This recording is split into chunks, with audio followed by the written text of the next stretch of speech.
They skipped my wedding because I got married before my sister.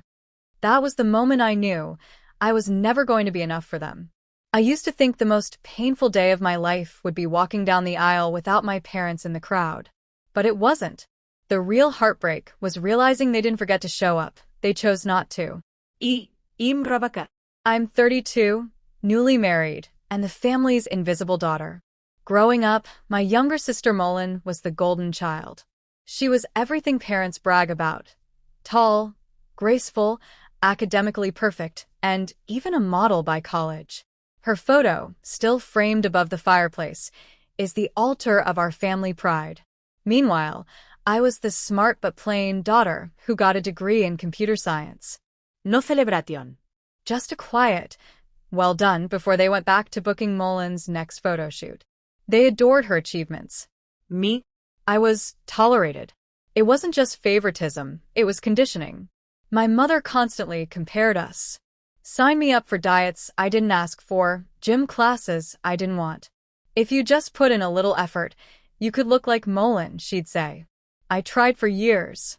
I even modeled once, something Mullen never lets me forget. Eventually, I stopped begging for their approval.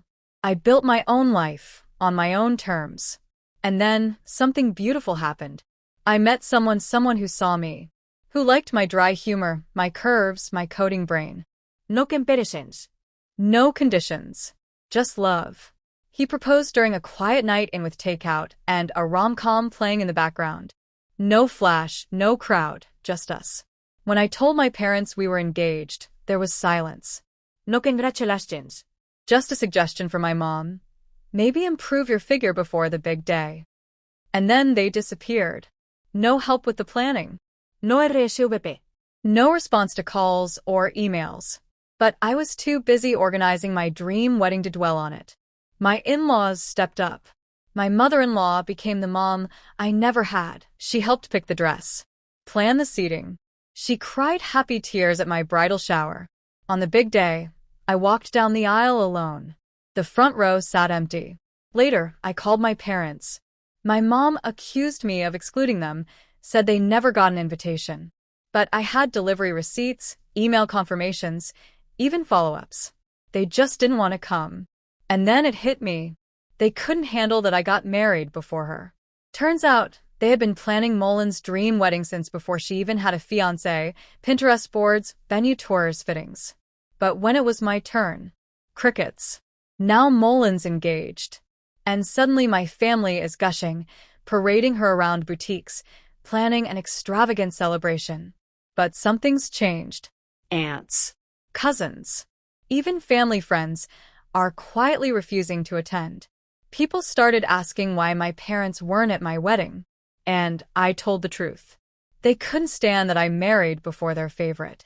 No drama, no pity party, just the truth. Apparently, the truth stings. My parents called me last week accusing me of ruining Mullen's big day by spreading lies. But I haven't lied.